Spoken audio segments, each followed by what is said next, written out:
তোর যে পেট, এই পেট দেখলে মেয়েরা এমনিই দৌড়াবে। আর তাছাড়া সবচাইতে বড় কথা, দু একদিন চাই হোক, মেয়েরা তো রিলেশন করে। কি দেখে যে করে আমি তো নিজেও জানি না। তোর যোগ্যতা শুধু এতটুকুই, জাস্ট একটু ফুচকা খাওয়াবি, এতে কি ভয়? এইটাই তো।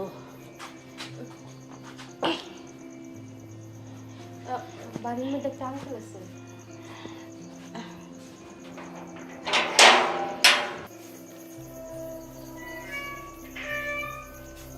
আপনারা কার কাছে আসছেন? আমরা ইভার কাছে আইছি। এই বাসায় ইভা থাকে না? ও, ইভা ম্যাডাম। ইভা ম্যাডাম আপনাদের কি হয়? আমার মাইয়া হয়। আপনাদের মাইয়া হয়? কিন্তু আপনাকে দেখে তো মনে হয় আপনারা ফকির নেই, ভিক্ষা করতে আইছেন। কি করেন আপনি এগুলা? ভিক্ষা করতাম কেন? আমাকে গ্রামে বাড়ি তো এই জন্য এই ধরনের পোশাক আশাক পরছি। আপুই আমার ঘরে আইতে কইছিল, তাই আমরা আইছি। ঠিক আছে, আপনারা দাঁড়ান, আমি ভিতর থেকে আসতেছি। ভিতরে আবার ঢুকেন না কিন্তু। আচ্ছা। ইভা, তোদেরকে কতবার বুঝিয়ে বললাম যে তোরা যেভাবে লিভ টুগেদারের মধ্যে আছিস আমাকেও একটু ব্যবস্থা করে দে। আবার তো প্রেম টেম হচ্ছে না, যার সাথেই প্রেম করতে যাই ফুচকার দোকান পর্যন্ত আসে, তারপর চলে যায়। আমার আর প্রেম হয় না। আমাকে কি সব খেতে বলে, ডায়েট কন্ট্রোল করতে বলে, এগুলোও আমি পারি না, এই জন্য আমার প্রেমও হয় না। এটা তো স্বাভাবিক, মানে অস্বাভাবিকের কিছু না। তোর যে পেট, এই পেট দেখলে মেয়েরা এমনিই দৌড়াবে। আর তাছাড়া সবচাইতে বড় কথা, দু একদিন চাই হোক, মেয়েরা তো রিলেশন করে। কি দেখে যে করে আমি তো নিজেও জানি না। তোর যোগ্যতা শুধু এতটুকুই, জাস্ট একটু ফুচকা খাওয়াবি, এতে কি ভয়?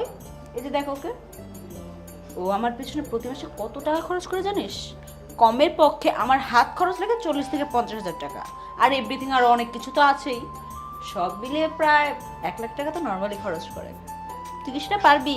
জীবনেও পারবি না, তুই এমনিতে অনেক কিপটা। আপু, আমি বলি কি, তুই অনেক ভালো আছিস। এই লিভ টুগেদার মুকেদার না করে তুই ফুচকার দোকান পর্যন্তই থাক, এতে তোর টাকাটা বেঁচে যায়। এই দেখ আমার অবস্থা, বেশি আনন্দ বেশি খরচ, কম আনন্দ কম খরচ। প্রতি মাসে সেই হিসাব দিল কত? 1 লক্ষ টাকা। 1 লক্ষ টাকা সে শুধু তার ফোনেই ব্যবহার করে, আর বাকি ওর সাথে আরো 1 লাখ টাকা জোড়া দিতে হয়। এই যে ফ্ল্যাটে থাকি, এই ফ্ল্যাটে কি কম খরচ? তোরা আসিস খালি। ক্ষমা, আমার ভুল হয়েছে তোদের কাছে বলে। আমার প্রেমও করতে হইব না, আমার লিভ টুগেদারও করতে হইব না। আল্লাহ আমার যেভাবে চালাইতেছে আমি এইভাবে চলে যেতে চাই। এতক্ষণ লাইনে আসছিস। তবে না, একটা কাজ করো, ওই দেখো অল্প বাজেটের মধ্যে কাউকে পাও কিনা। তুমি তো এখন এটাই আমাকে বলো, আমি এখন দালালি করে বেড়াই, তাই না? ওর জন্য মেয়ে খুঁজে বেড়াবো আমি? বেবি, বোঝো না কেন? পরে যদি আবার আমার খাবারের দিকে হাত বাড়ায়। না দোস্ত, তোর খাবারের দিকে কোনোদিনও হাত বাড়াবো না। আমার একটা ইনসাফ আছে না। ও, এগুলো তো ইনসাফ, চোরের রান্না। যাক, খুব ভালো লাগলো কথা শুনে। ভুড়িটা একটু কমা, তারপরে দেখি তোর জন্য অল্প বাজেটে কাউকে পাওয়া যায় কিনা। চেষ্টা করবো আমরা। ওই দিন তো কি নয়সের ভুল দিয়ে দিলি, পানি ডাল দিল। আজকে একটু আনলাটা খাইয়া তারপর আমি ঘুমাই, তোরা এনজয় কর। টাকা তো তোদের মানি ব্যাগ থেকে চাই না, যাই আমার হিসাবও আমাকে একটু। আসসালামু আলাইকুম ম্যাডাম, আপনার কাছে দুইজন লোক আসছে। আমার কাছে? জি। আচ্ছা চলুন তো, তোমরা ঘটনাটি দেখে আসো। আচ্ছা যাও, তাড়াতাড়ি এসো। এত দেরি করে কে? জানি না।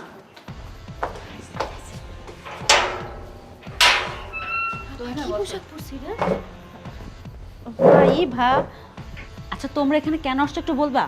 আশেপাশে মানুষজন আছে, যদি কেউ দেখে ফেলে বুঝতে পারতেছো কি অবস্থা হবে আমার? এটা একটা মহিলা হোস্টেল, তোমরা কি ভুলে গেছো? তাতে কি হয়েছে?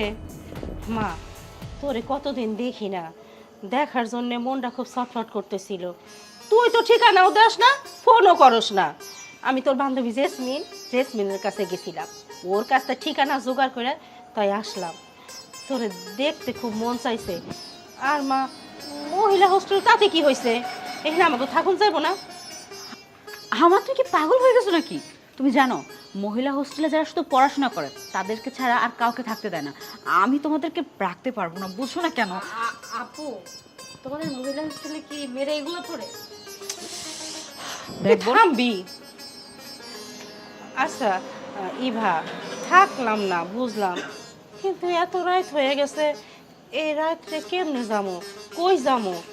আজকে রাতটা থাকি, কালকে চলে যাবো। কোনোভাবেই পসিবল না। আমি এখানে যদি তোমাদেরকে রাখতে যাই তখন দেখবে আমারই থাকা হবে না, আমাকে এখান থেকে ঘাট ধরে বের করে দিবে। আর যে দেখছো দারুণ, এটা হচ্ছে একটা শয়তানের হাফেজ। এই কখন জানি বলে দিবে। তোমরা এক কাজ করো, বেশি রাত হওয়ার আগে এখান থেকে চলে যাও, যাও। আচ্ছা শোন, যে কথা কনের জন্য আইছি, ওই শেফারে তোর কাছে রাখনের জন্য আইছি। আমার কাছে রাখতে আসছো কেন? বাড়ি ঘর কি আমাদের নাই নাকি? একেবারে কি আমরা ফকিনি হয়ে গেছি? না না, তা হমু কেন, তুই বুঝোস নাই? আশেপাশে গ্রামের লোকজন ওর বিয়ের প্রস্তাব নিয়ে আসে, আমি এখন ওরে বিয়ে দিব না। তুই আমার বড় মাইয়া, তুই যদি বিয়ে না হয়, তোর আগে আমি যদি ওরে বিয়ে দেই, তাহলে তোর ভবিষ্যৎ কি হইব? তোরে কি তখন কেউ বিয়ে করতে চাইবো? এই জন্যেই তো বাধ্য হয়ে আইছি ওরে তোর কাছে রাইখা যাবো, তাইলে আমার আর টেনশন কাজ করবো না, আমার মতো আমি থাকতে পারো। তোমরা আসলে পাগল হয়ে গেছো। মা আসলে তুমি বুঝো না কেন? আমি মাত্র পড়াশোনা করতেছি, পড়াশোনা শেষ করব, নিজের পায়ে দাঁড়াবো, একটা ব্যবসা বাণিজ্য ধরবো, ভালো একটা জব করব, তারপর না বিয়ে শাদী করবো। তুমি আমার আশা বাদ দিয়ে ওকে বরং এখন একটা বিয়ে দিয়ে দাও। মা আমি এখানে থাকবো না, ওদের কি প্যান্ট পরছে আমি এটি বললাম না, আমি বাড়ি যাবো। ও পড়ছে দেখি তোর পড়ুন লাগবে নাকি? তাহলে ইভা, মা একটা কাজ কর, তুই কয়েকটা দিনের জন্য ওরে রাখ, আমি নাই চলে যাই, তারপর ওরে নাই নিয়ে যাবো। আচ্ছা ঠিক আছে, আমি কোনো রকম ভাবে ব্যবস্থা করে ওকে দুই একটা দিন রাখতে পারবো, কিন্তু তোমার এখানে একদমই থাকা যাবে না। আচ্ছা ঠিক আছে, আমি কোনো না কোনো একটা ব্যবস্থা করে ওকে দুই একদিন রাখতে পারবো, কিন্তু বেশি দিন এখানে থাকা যাবে না। তুমি এখন যাও, আমার সাথে আয়। আমি এত রাত্রে কই যাবো? আরে যাও। ইভা, কি যে করি, এত রাত্রে আমি কই যাই? এই অন্ধকারের মধ্যে আমার তো ডরও করে। থাক, এইখানেই বসি।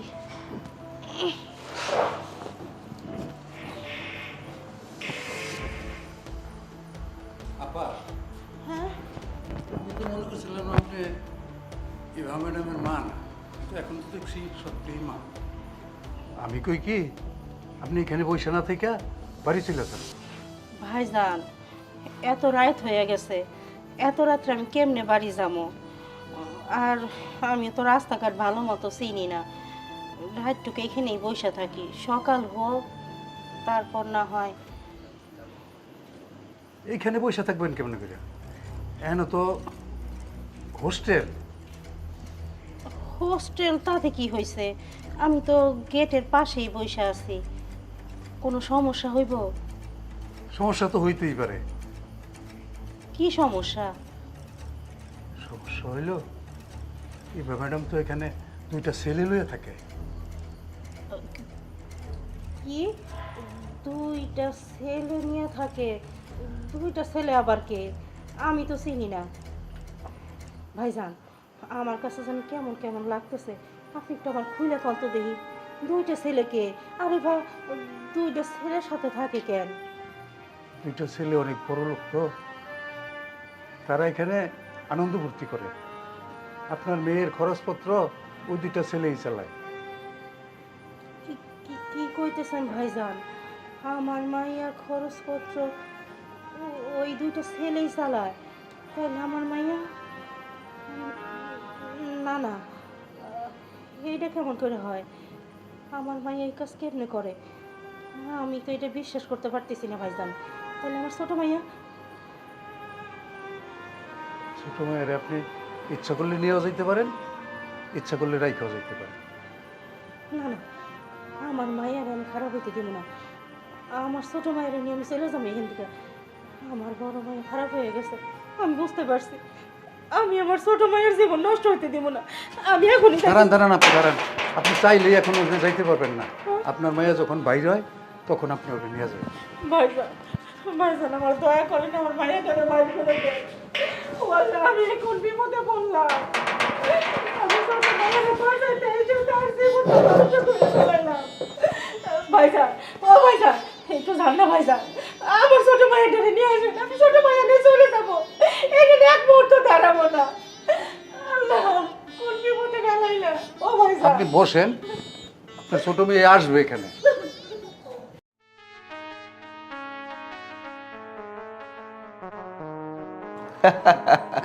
দেখ তোর কাছে যেটা ভালো মনে হয়। বস। আপু এটা না মেয়েদের হোস্টেল, ছেলেরা কেন? মানে এই হোস্টেলটা ওনাদের, এর জন্য ওনারাই থাকে। আমার ছোট বোন। মুরগি। আচ্ছা আচ্ছা, বাহ, তোমার ছোট বোন তো দেখতে একদম তোমার মতো। আমার থেকে অনেক সুন্দর। ও, এটা তোমার বোন, দেখতে কিন্তু একেবারে তোমার মতোই। কি বলো, আমার থেকে অনেক সুন্দর আমার বোন, মাশাআল্লাহ। আচ্ছা, ওনা এখন থেকে এখানেই থাকবে কিছুদিন। আসলে আমাদের বাসায় একটু প্রবলেম হওয়ার কারণে ওকে এখানে নিয়ে আসছি আমি। খুব ভালো করেছো, খুব ভালো করেছো। এতক্ষণ তো আমরা এই গল্পই করছিলাম। কিরে মাহফুজ, আমাদের সাথেই থাকবে তাহলে? তুই আর এই ঘন ঘন এই বাড়িতে না এসে থেকে যা।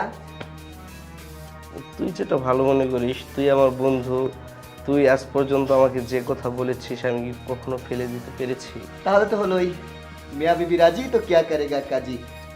রাজি মানে কি হবে মানে? আরে আর ও ছোট মানুষ, এত কিছু বুঝে না।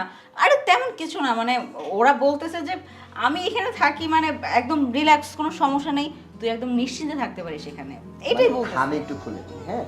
মানে ব্যাপারটা হচ্ছে, আমরা যারা ঢাকাতে থাকি, যেমন তোমার বোন যখন গ্রাম থেকে এই ঢাকাতে আসে, তার তো একটা গার্জিয়ান দরকার ছিল, তাই না? তার তো কিছু টাকা পয়সার দরকার, আর ধরো এখানে তো সেফটির জন্য একটা পরিবার দরকার হয় না? আমরা তোমার বোনের পরিবার, আর তোমার বোন আমার আন্ডারেই থাকে। এই ফ্ল্যাটটা বলতে গেলে আমার না, আমাদের সবার, বন্ধু বান্ধব সব মিলে এখানে আড্ডা দিই, আর রাতে শুধু তোমার বোন আর আমি থাকি। আর এখন থেকে আমরা 4 জন থাকবো, মজা হবে আরো। আপু, আমি তো ভাবছিলাম তুমি মেয়েদের সাথে হোস্টেলে থাকো, তো এখন যে তুমি একটা ছেলেরে নিয়ে অবৈধ সম্পর্কে লিপ্ত আছো, এটা তো জানতাম না। আরে ঢাকা শহরে এগুলো হয়েই থাকে। আর বুঝিস না, একটু বোঝার চেষ্টা কর। ঢাকা শহরে চলতে হলে অনেক টাকা পয়সার দরকার আছে, আর আমরা তো গরিব, এত টাকা পয়সা কোথায় পাবো? টাকার জন্য তুমি নিচে নামতে পারো, কিন্তু আমি না। আমি ছোট হইতে পারি, কিন্তু বোকা না। তুমি একটা ছেলের সাথে একই রুমের মধ্যে থাকো, বসবাস করো, আর মাকে কিনা তুমি বলো যে তুমি নাকি হোস্টেলে থাকো, এই তোমার হোস্টেলে থাকা। আর এখন আবার তুমি আমাকে বলতেছো না যে আমি এই ছেলের সাথে এক রুমের মধ্যে থাকবো। হ্যাঁ, কি বুঝাইতে চাও তোমরা? Sorry. তুমি এই বেটার সাথে এক রুমে কি করো? বুঝতে পেরেছি। আসলে হয়েছে কি, তুমি তো গ্রামের মেয়ে, ব্যাপারটা নেগেটিভলি নিচ্ছে। আসলে এটা নেগেটিভ কিছু না, এটি কালচার। আর ব্যাপারটা হচ্ছে, এই তোমার বোন এসব কি বলছে? আমি সব কিছু হ্যান্ডেল করতেছি, তোমরা এখন নিশ্চিত থাকো। শোন না, এটা শহর, এটা গ্রাম না। আর শহরে থাকতে হলে একটু একটু অ্যাডজাস্ট করে থাকতে হয়। সমস্যা কি? আমরা টাকা পাচ্ছি, বাড়ি পাচ্ছি, গাড়ি পাচ্ছি, এনজয় দ্য পার্টি। সমস্যা কোথায়? আমি তো এখন সমস্যা দেখতেছি না। তোর যখন যেটা লাগবে সব কিছু দিবে। কি কি দরকার, এই যে দেখিস আমি যেসব ড্রেস আপ করতেছি, তোকে এরকম দামি দামি ড্রেস আপ কিনে দিবে। এই যে এই ব্যাগটা কিনে দিবে তোকে, দেখ কত সুন্দর স্মার্ট। গ্রামের মানুষের কিছু শুনছিলাম, অতিরিক্ত শিক্ষা নাকি ভয়ঙ্কর। তোমার অবস্থা তাই হয়েছে। গ্রামে যখন ছিলাম ভদ্র ছিলাম, মাথায় কাপড় দিয়ে চলাফেরা করতাম, আর শহরে আইসা কি এত উলঙ্গ ড্রেস করে পোড়ানো লাগে, কি সব করো, মানুষের লিভ টুগেদার। তুমি লিভ টুগেদার করো না, এখন আমার দিয়ে লিভ টুগেদার করবো? আমি এই বাড়িতে থাকবো না, তো প্রয়োজন পড়লে মারা নিয়ে এই রাইতে বাড়িতে চলে যাবো, তাও তাই না? আরে শেফা, সর্বনাশ, এখন তো মায়ের সব কিছু জেনে যাবে। দোস্ত, এই মায়া তো এখন আলিফ লাইলার যুগে পড়ে আছে, আধুনিক হইতেই পারে নাই। কপাল আমাদের খারাপ না, কপাল তোর খারাপ। যাই হোক, দেখো তোমার বোনকে কিভাবে ম্যানেজ করবে। এত কিছু দেখতে পারবো না, যা হবে হবে। আচ্ছা, একটু লাল পানির ব্যবস্থা কর, অর্ডার দে।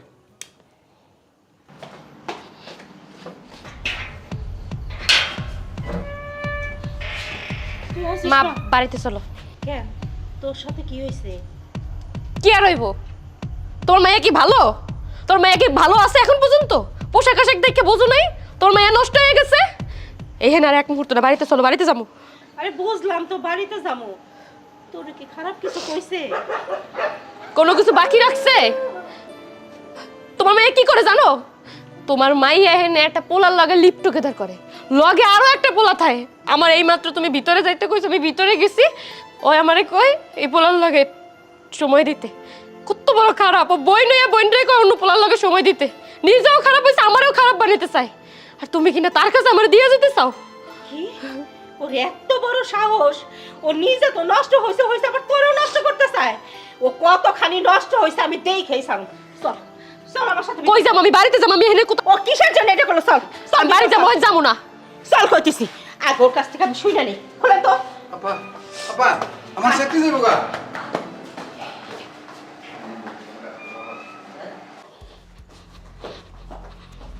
কি রে ভা, তুই নিজে নষ্ট হইছস আবার আমার ছোট মায়েরও নষ্ট করার জন্য চেষ্টা করতেছিস। আচ্ছা চুপ থাকেন।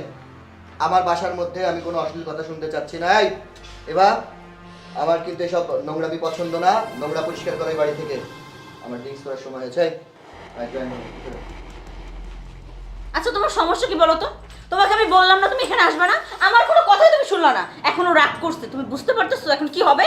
তোর যা খুশি তাই হোক, তাতে আমার কিচ্ছু যায় আসে না। তোরে আমার পেটের মেয়ে ভাবতেও আমার অবাক লাগতেছে, আমার ঘৃণা হইতেছে। আমি অবাক হয়ে গেলাম, তুই এতটা খারাপ হলি কেমনে? এই তোরে আমি ঢাকা শহরে পাঠাইছি কিসের জন্যে? পড়ালেখার জন্যে। তোরা তো বলি নাই আমি খারাপ হইতে, বলি নাই যে পতিতার খাতায় নাম লেখাইতে।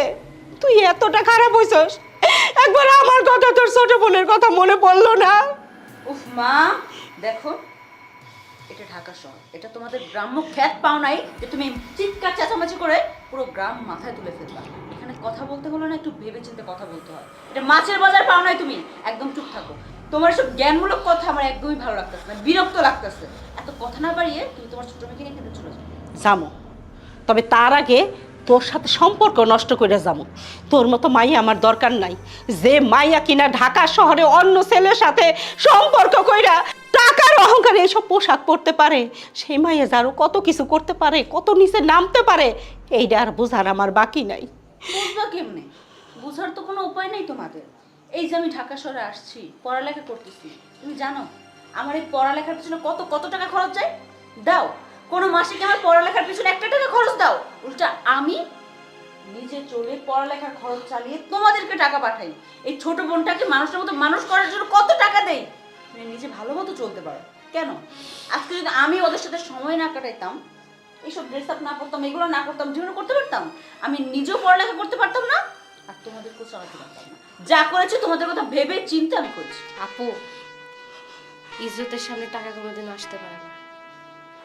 তুমি যদি না থাকতা, মা মানুষের বাড়িতে কাম কইরা হোক, আমি মানুষের বাড়িতে কাম করে হই, আমরা কিন্তু চলতে পারতাম। আল্লাহ আমাকে না খাওয়াই রাখতো না। কিন্তু তুমি নিজের ইজ্জত বিলাইয়া দিয়া লেখাপড়া শিখতেছো। তোমার কি মনে হয় ভালো কোনো পোলায় তোমারে বিয়ে করবো? জীবনও করবো না। এই যে পোলাগুলোকে লিপ টুগেদার করতেছো না, এই পোলার একদিন তোমারে সুইরা ফালাই দেবো। কত দেখছি, কত মায়াগো দেখছি ঢাকা শহরে আসার পরে এই মায়াগুলারে সুইরা সুইরা ফালাই দিছে। এই যে পোশাকগুলো পরছো, তোমার যে দেয়া যেতেছে শরীরটা, কোনো ভালো ফ্যামিলির পোলা পাইন তোমাকে মতো মাইয়ারে কোনদিন বিয়ে করবো না। বিয়ে করলে কারা বিয়ে করবো জানো? যারা সবসময় প্রস্টিটিউট গো পিছনে পিছনে ঘুরছে, হ্যাঁ হয়তো বা তোমার বিয়ে করতে পারে। কিন্তু আপু, একটাবার মার কথা চিন্তা না করো, আমার কথা চিন্তা না করো, আমাকে মরা বাপটার কথা চিন্তা করো। তার তো একটা মান সম্মান ছিল, কিন্তু না, তুমি চিন্তা করো না, তুমি শুধু নিজের কথা চিন্তা করছো। তোমার লেখাপড়া যেহেতু বড়, তোমার ইজ্জতের যেহেতু কোনো দাম নাই, আমার সাথে তোমার সম্পর্ক রাখতে হইব না। আজকের পর থেকে আমার বোন মরে গেছে, আমার মার যার একটা মেয়ে ছিল, হ্যাঁ মরে গেছে। তোর টাকা পয়সা আমরা চাই না, তোর টাকা পয়সা নিয়ে তুই থাক। দরকার হয় 3 বেলার জায়গায় 1 বেলা খায় থাকো, কষ্ট করো, তাও তোর ওই পাপের টাকা আমরা নিব না। আজকে থেকে আমার বড় ভাইয়া ইবা মরে গেছে আমার কাছে। আমার মাইয়া মাইয়া নাই, আমার মাইয়া এখন লিভ টুগেদার করে। আমি এই মুখ কেমনে সমাজে দেখাবো? আমি আসলে এত বুঝি নাই। আসলে শহরে আসার পর থেকে আমি জানি কেমন হয়ে গেছি, মানুষের পাল্লায় পড়ে লোভে পড়ে অনেক কিছু করে ফেলছি, যেটা আমার পরে একদম উচিত হয়নি। মা, শেফা, তোর আমাকে ক্ষমা করে দে। আমি আমার ভুলটা বুঝতে পারছি, আমার এরকম করা একদম উচিত হয় নাই। যেহেতু করে ফেলছি, এখন কি করার? আমি এখন থেকে কথা দিচ্ছি, আমি আর কখনো এই ধরনের কাজ করবো না। আমি দরকার হলে আজকে তোমাদের সাথে চলে যাবো। আমার দরকার নেই ঢাকা শহরে থাকার দরকার নেই, পড়ালেখা করার দরকার নেই আর। মা, আপু যেহেতু আপুর ভুল বুঝতে পারছে, এই বেয়াদব করে কাছে আপুর রেখে গেলে ওর জীবনটা নষ্ট হয়ে যাবো। কেউ জানার আগে আপুর আমরা বাড়িতে নিয়ে যাবো। আমার মাইয়া আমার কাছে থাকবো, আমি কাম করে তোকে চালাবো, তোকে ভালো করে বিয়ে দেবো। এই পরিবেশ থেকে এক্ষুনি আমাকে সাথে চল। হ মা, আমি এখানে আর একটা সেকেন্ডও থাকবো না। চলো আমরা এখান থেকে চলে যাই। চল।